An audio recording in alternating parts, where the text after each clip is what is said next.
Hello friends, welcome to Creative Medicine. In this lecture, we will learn about points to remember in anesthesia. So in this, what are the points to remember in anesthesia?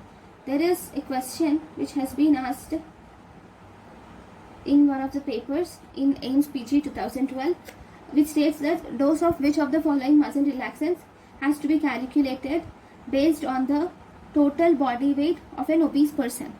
So drug calculated based on total body weight of obese person rather than their ideal weight. We don't use ideal weight, but we use total body weight. So which muscle relaxant? So actually the atracurium is the drug where we use the total body weight of an individual rather than the ideal body weight. Okay, so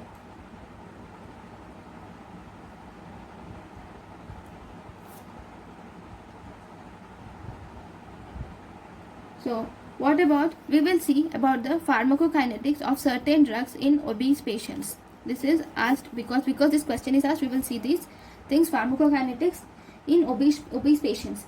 So we have two different types of doses which can be seen in obese patients, which is called as total body weight, and the second type is ideal body weight. Okay, we will see the list of the drugs for which we use total body weight and the list of the drugs for which we use ideal body weights. Okay, so ideal body weight is used for induction through propofol, but if you see for maintenance of propofol, we use total body weight. See this, what is the relationship between total body weight and ideal body weight? This total body weight is equal to ideal body weight plus 0.4 into excess weight, which is more than that of the required weight of the person. Okay, so this is total body weight, and this total body weight, we use this total body weight for maintenance of propofol. Okay, next, if you see for fentanyl, both induction and maintenance we use total body weight. Then thiopentol, we mainly use ideal body weight. Then midazolam, it is based on whether it is initial dose or continuous dose. For initial dose of midazolam, we use total body weight. For continuous dose of midazolam, we use ideal body weight. Okay, then if you see these are the drugs. Then if you see the muscle relaxants, in the muscle relaxants, for vecuronium we use ideal body weights. For rocuronium we use ideal body weight. These are the muscle relaxants. Vecuronium, rocuronium, we use ideal body weight. Total body weight is used by atracurium, we use total body weight, and for cis atracurium we use total body weight. Atracurium and cis atracurium we use total body weight. Then for succinylcholine, which is also a muscle relaxant, we use a total body weight. Okay, then for mivacuria we use total body weight. Then neostigmin, total body weight is used. Then for sufentanil we use ideal body weight. Okay, fentanyl.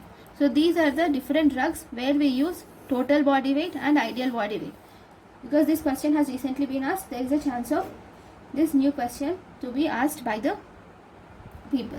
And in pancuronium also we use ideal body weight. Okay, next.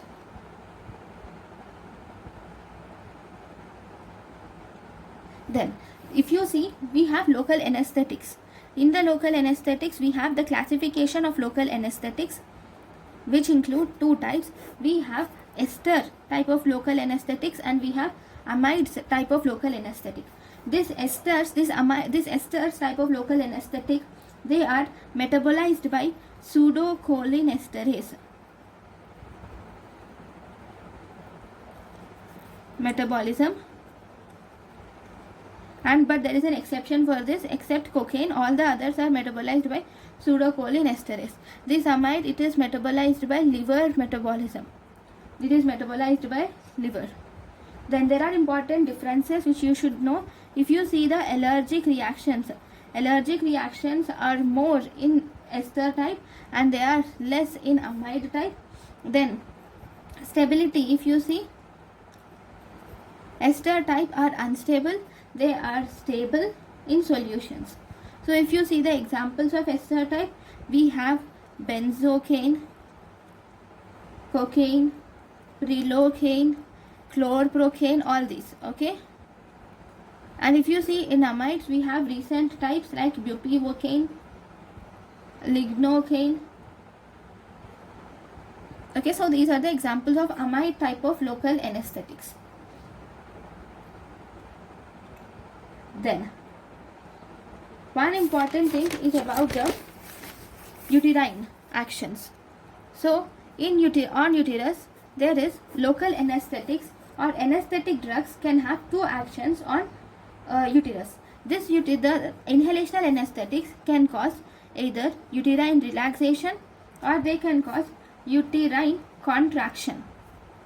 The drugs which cause uterine relaxation includes, they are halothane, sevoflurane, desflurane can cause uterine relaxation, whereas drugs like nitrous oxide can cause uterine contractions.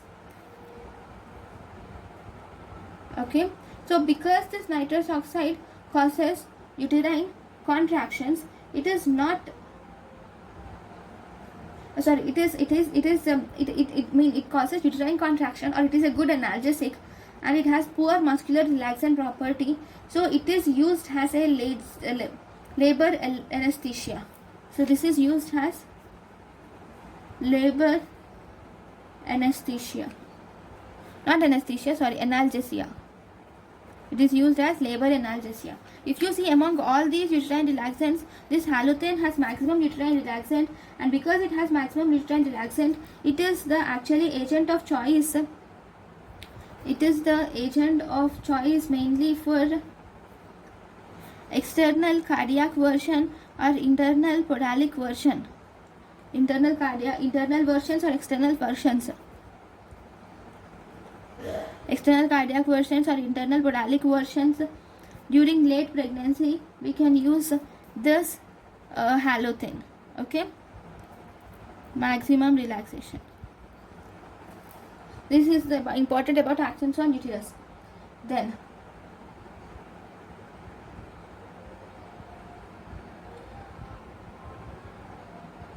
if you see in electromagnetic radiations, everything differs but velocity is constant. So these are the important questions which were asked in one of the last year exam. Thank you.